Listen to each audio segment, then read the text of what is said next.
আমার দুষ্টু মিষ্টি ভালোবাসার বন্ধুরা কেমন আছো সবাই? আশা করি অনেক অনেক ভালো আছো। আমি তোমাদের নীলু আপু চলে এসেছি নতুন গল্প নিয়ে। আজকের গল্পটি শুনলে তোমাদের দাঁড়িয়ে যাবে, তাই গল্পটি শোনার আগে অবশ্যই হেডফোন ব্যবহার করো। বন্ধুর বাড়ি পৌঁছানোর আগেই নামল ঝড়ঝরিয়ে বৃষ্টি। কাক ভেজা হয়ে ওদের বাড়ির সামনে এসে দেখি ওর বাইকটা নেই। তার মানে শয়তানটা চলে গেছে আমাকে না নিয়েই। এও রাগ হলো যে বলার নয়। ছুটির দিন দুপুরবেলায় কোথায় ঘুমাবো তার বদলে ভিজে চান করে রাস্তায় দাঁড়িয়ে আছি। এখন বাড়ির সবাই ও শুয়ে পড়েছে, ডাকাডাকি করলে কপালে বিস্তর বকাচকা আছে। দুপুরটা এখানেই কাটাতে হবে। এ বাড়িতে রাহুল ছাড়াও ওর দিদি অপর্ণা থাকে, আর ওদের কাজের লোক পূর্ণিমাদি। নাম ধরে বেশ কয়েকবার ডাকাডাকি করলাম, কিন্তু বোধহয় বৃষ্টির জন্যই কেউই বের হলো না। রাহুলের ঘরে ঢোকার একটা রাস্তা আছে বাড়ির পিছন দিয়ে। দরজা খুল না দেখে বাধ্য হয়ে ওই পথ দিয়ে বাড়ির পিছনে গেলাম। যদিও এখন একেবারে চান করে গেছি, কিন্তু বৃষ্টিটা এখন মন্দ লাগছে না। রাহুলদের পিছনের দিকের বারান্দার ছাতটা টিনের, তার উপর বড় বড় বৃষ্টির ফোঁটা পড়ে একটা অদ্ভুত সুন্দর শব্দ হচ্ছে। সরু গলি পেরিয়ে কলঘরের পাশে এসেও ডাকলাম, কেউ সাড়া দিল না। উঠোনটা পেরিয়ে বারান্দায় উঠেই যা দেখলাম তাতে চক্ষু চড়কগাছ হয়ে গেল। অপর্ণাদি কলঘরে বসে কাপড় কাচছে।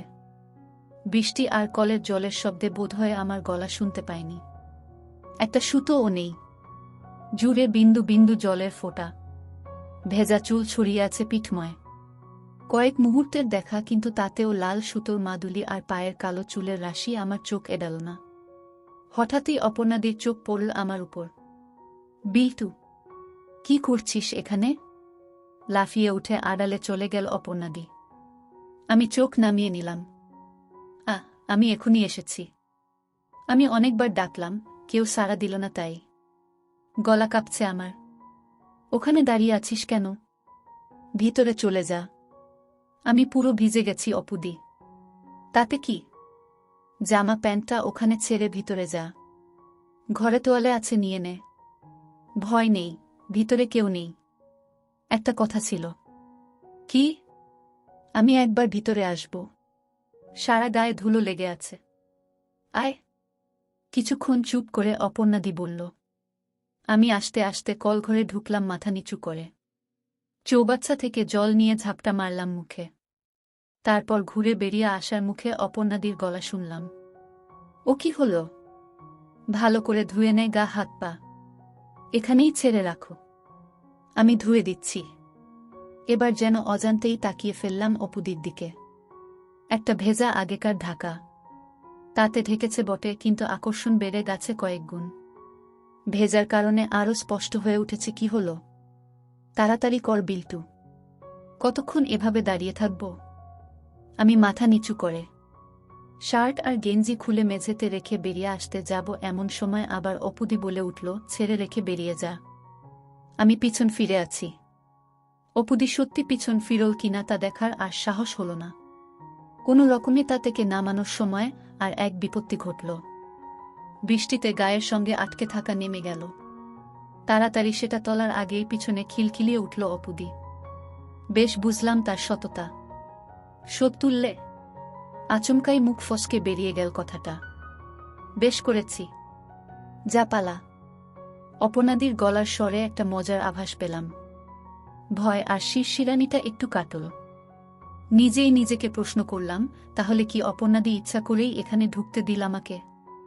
এক পায়ে ভর দিয়ে জিজ্ঞাসা করলাম, জেঠু জেঠিমা নেই? না, পুরানো বাড়িতে গেছে। পূর্ণিমাদি? সকলের খোঁজ করছিস কেন? এমনি। অনেকক্ষণ ধরে ডাকছিলাম, কেউ বেরোল না তো, তাই। তাই তো তুই সিনেমা দেখার সুযোগ পেলি ফ্রিতে। তা বটে, তবে শুধু ট্রেলার। এরকম সিনেমার জন্য আমি ব্ল্যাকে টিকিট কাটতেও রাজি। আমার সাহস বাড়ছে ক্রমশ। পাকামি করিস না, যা ভাগ। অপুদি? কি? একবার দেখাবে? মানে? একবার দেখব তোমাকে। কি? প্লিজ, খুব ইচ্ছা করছে। বেরো এখনই। প্লিজ দিদি, এরকম সুযোগ আর পাব না। দেখাচ্ছি মজা। এক ধাক্কায় আমাকে বের করে কলঘরের দরজা বন্ধ করে দিল অপুদি। আমি হতাশ হয়ে ঘরে এলাম। রাহুলের ঘর থেকে একটা তোয়ালে নিয়ে রাখলাম। রাহুলের ঘরের বারান্দা থেকে নিচেটা দেখা যায়।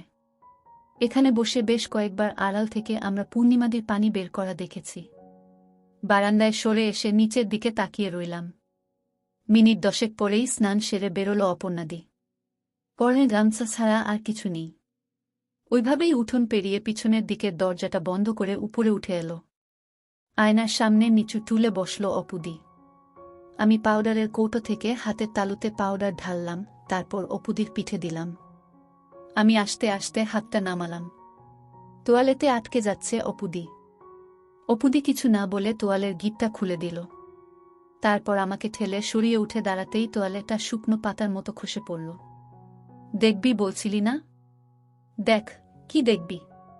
হায়, সত্যিই কি দেখো বুঝে উঠতে পারছিলাম না। এত কাছে একেবারে অপর্ণাদি। সব কেমন গুলিয়ে গেল। যেন নিজের গায়ে চিমটি কেটে দেখতে ইচ্ছা করছে স্বপ্ন দেখছি কিনা। চোখের সামনে একজন দেখাচ্ছে। ভেবে পাচ্ছিলাম না কি করব। থরথর করে কাঁপছে সারা শরীর। চোখ সবকিছু দেখতে চাইছে, কিন্তু কেন জানি না সাহস করে উঠতে পারছি না। কি হলো? দেখবি না? নরম গলায় বলল অপুদি। তাকা, তাকা বলছি আমার দিকে। আস্তে আস্তে চোখ তুললাম। অপুদিকে ভীষণ লাগছে সেটা বলাই বাহুল্য। টানা টানা চোখ, জোড়া ভ্রু, সব মিলিয়ে অনেকটা দক্ষিণী সিনেমার নায়িকাদের মতো দেখাচ্ছে। ভেজা চুল ছড়িয়ে আছে চুলের মধ্যে, ঘাড়ে কাঁধে এখনো জলের ফোঁটা লেগে রয়েছে। অপুদির চোখে চোখ পড়তেই চোখ নামালাম নিচের দিকে। এবার আমি সরাসরি দেখতে পাচ্ছি। অপুদির গায়ের রঙের তুলনায় বেশ পরিষ্কার, তবে তা দক্ষিণী নায়িকাদের মতো বেশ বর্ণায়। যেন অনেকটা মাধ্যাকর্ষণকে উপেক্ষা করে আকর্ষণ করছে আমাকে। অপুদির গলা শুনে সম্বিত ফিরল। তাকালাম ওর মুখের দিকে। কি রে, বললি না তো? কেমন? খুব সুন্দর।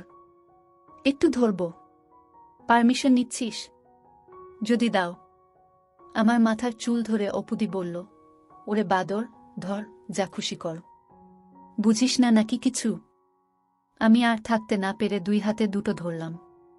এ মনে হলো পিছলে বেরিয়ে গেল বুঝি। বসে বেশ জোরে চাপ দিয়ে ফেললাম। অপুদি বলে উঠল, আস্তে বিল্টু। সরি। অনেক সময় আছে। তাড়াহুড়ো করিস না। তাহলে তোর ও ভালো লাগবে না, আমার ও না। আমাকে বিছানার কাছে নিয়ে এলো অপুদি, তারপর একটানে আমার ততক্ষণে কলা গাছ। এবার বিছানায় শুয়ে পড়ে ও বলল, নে যা দেখবি দেখো। আমি এবার নিচে মনোনিবেশ করলাম। নিচ থেকে নেমে এসেছে হালকা চুলের রেখা। সেটাই নিচে নেমে বেশ ঘন জঙ্গল তৈরি করেছে। আমি হাত দিয়ে ওর মধ্যে বিলি কাটতে লাগলাম। অপর্ণাদি নড়ে উঠে শক্ত হয়ে গেল। মেঘলার জন্য ঘরে এল কম। তাছাড়া জানালার পর্দাগুলো ও টানা। তাই বিশেষ কিছু দেখতে পেলাম না, আন্দাজে আরও গভীরে নিয়ে গেলাম। এতদিনের ফিল্ম আর ম্যাগাজিন দেখার অভিজ্ঞতার সঙ্গে মিলিয়ে আন্দাজ করার চেষ্টা করছিলাম। নামল নরম একটা সুরঙ্গের মধ্যে। অপুদি চোখ বুজে ফেলেছে। শ্বাস পড়ছে ঘন ঘন। বেশ বুঝছি ও খুব এনজয় করছে। তাড়াহুড়ো করার কোনো মানে হই না। আমি এবার আমার নামিয়ে আনলাম। ভালো লাগছে অপুদি? কি? বাথরুম? এখন? প্লিজ। খুব জোরে পেয়েছে। এখন নিচে নামতে হবে না। এদিকে আয়। বাধ্য ছেলের মতো অপুদিকে অনুসরণ করলাম। বারান্দার এক কোণে এসে পাল্লাটা খুলে দিল। বলল, এখানে করে নে। বৃষ্টিতে ধুয়ে যাবে। বারান্দার এদিকটা গাছে ঘেরা, তাছাড়া বৃষ্টির তোরে এখন চারদিক সাদা হয়ে আছে। গ্রিলের ফাঁক দিয়ে শাবল গলিয়ে দিলাম। হঠাৎ পিঠে নরম কিছুর। দেখলাম পিছন থেকে আমাকে ধরেছে অপুদি। ও কি রে, আমি আকর্ষণীয় তো? ভালো লাগলো দেখে। খু উ ব কোনো ক্রমে বললাম আমি। তারপর থেকে আমরা এখনো উঠিনি। আমি প্রশ্ন করলাম, রাহুল কখন ফিরবে? 5:30টার আগে নয়। তোদের ম্যাচটা আজ হচ্ছে না। রাহুল বাকিদের সাথে সিনেমায় গেছে। পূর্ণিমাদি ও ওখানেই গেছে। তুমি জানতে আমি এসব? না তো। তাহলে? কি তাহলে? এত সুযোগ করে দিলে আমাকে। তুই তো বারান্দাতেই আমাকে দেখে নিয়েছিস। আর আড়াল করে কি লাভ? বাথরুমে তোর দেখে খুব লোভ হলো। চান করতে করতে ভাবছিলাম কি করব। শেষ পর্যন্ত করেই ফেললাম। তুমি খুব সুন্দর অপুদি। তুইও। সর দেখি। নামব। কেন? বাথরুমে যাব। আমিও যাব। তাহলে যা, আগে ঘুরে আয়। আমি যাব না। তুমি করবে সেটা দেখতে যাব।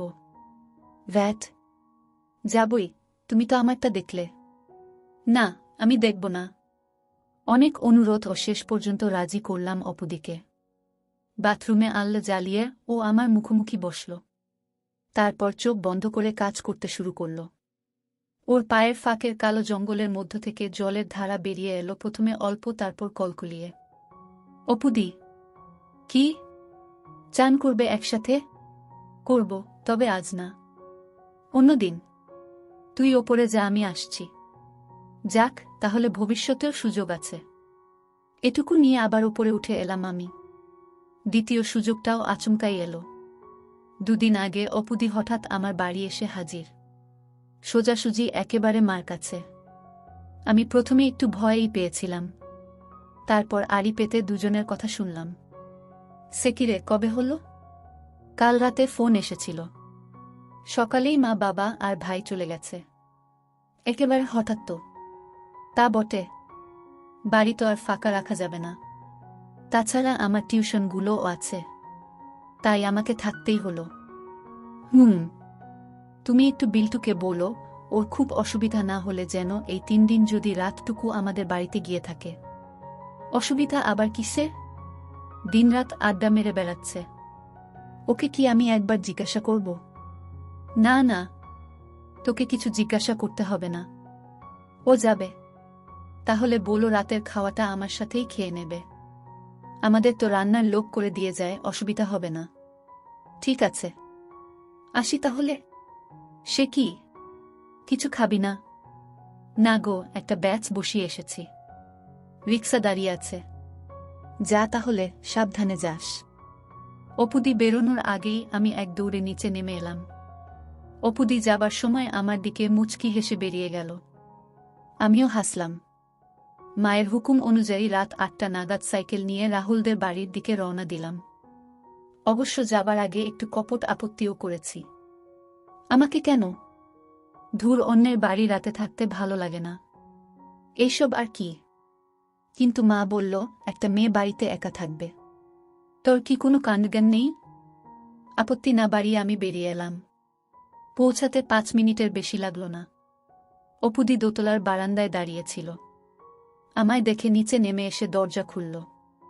আমি সাইকেলটা সিডির নিচে রেখেই ওকে পিছন থেকে। অপুদি বোধহয় সবে স্নান করেছে। চুল এখনো ভিজে। 2 হাত দিয়ে ধরে ঘাড়ে আদর খেতে লাগলাম। অপুদি কিছুক্ষণ পরে বলল, আর না। রান্নাঘরে পূর্ণিমা দিয়াছে। দুজনে ওপরে উঠে এলাম। ঘরে টিভি চলছে। চ্যানেল পাল্টে পাল্টে কিছুক্ষণ টিভি দেখার পর পূর্ণিমাদি এসে জানালো তার কাজ শেষ। অপুদি নিচে গিয়ে দরজা দিয়ে এসে কাউকে ফোন করল। সম্ভবত রাহুলকে, কারণ হ্যাঁ, সব ঠিক আছে। চিন্তা করিস না। বিল্টু থাকবে। বাবা মার খেয়াল রাখিস, এই কথাগুলো কানে এলো। ফোন রেখে ঘরে এসে অপুদি জিজ্ঞাসা করল, কি রে, কিছু খাবি এখন? হ্যাঁ, তোমাকে। খুব পেকেছিস। দাঁড়া, তোর হচ্ছে। বারান্দার জানালাগুলো বন্ধ করে অপুদি পাশের ঘরে চলে গেল। আমার আর তর সইছে না। বুকের মধ্যে কেমন একটা করছে। গলা শুকিয়ে আসছে। ঠিক ভেবে উঠতে পারছি না যে অপুদির মতো আপাত গম্ভীর একজন মেয়ে আমাকে ডেকে এনেছে। কয়েক মিনিট পরেই ও ঘর থেকে অপুদি ডাক দিল, আয়, এ ঘরে আয়। পাশের ঘরে গিয়ে বেশ অবাক হলাম। এর মধ্যেই অপুদি ঝুল হাঁটু অবধি। সারা ঘরে একটা হালকা ধূপের গন্ধ। অপুদি টিউব নিভিয়ে দিল। এই পরেই থাকবি নাকি? না, শর্টস আছে ভিতরে। এ ঘরেও একটা টিভি আছে। সেটাতে নির্বাক যুগের ছবির মতো শাহরুখ খানের কোনো সিনেমা চলছে। খেয়াল করলাম সবটা জানালা বন্ধ, পর্দা টানা। জামা প্যান্ট চেয়ার এর ওপর রেখে বিছানায় গিয়ে বসলাম। অপুদি টিভি বন্ধ করল। এখন শুধু ও ঘরে জ্বলে থাকা টিউবের আলো এ ঘরে আবছা ভাবে আসছে। অপুদি ফিসফিসিয়ে বলল, কি হলো? তখন তো সিডির তলাতেই শুরু করেছিলি, এখন চুপ কেন? ভাবছি। কি? দুটো কথা শুনি। 1 নম্বর, যা হচ্ছে সেটা সত্যি না স্বপ্ন?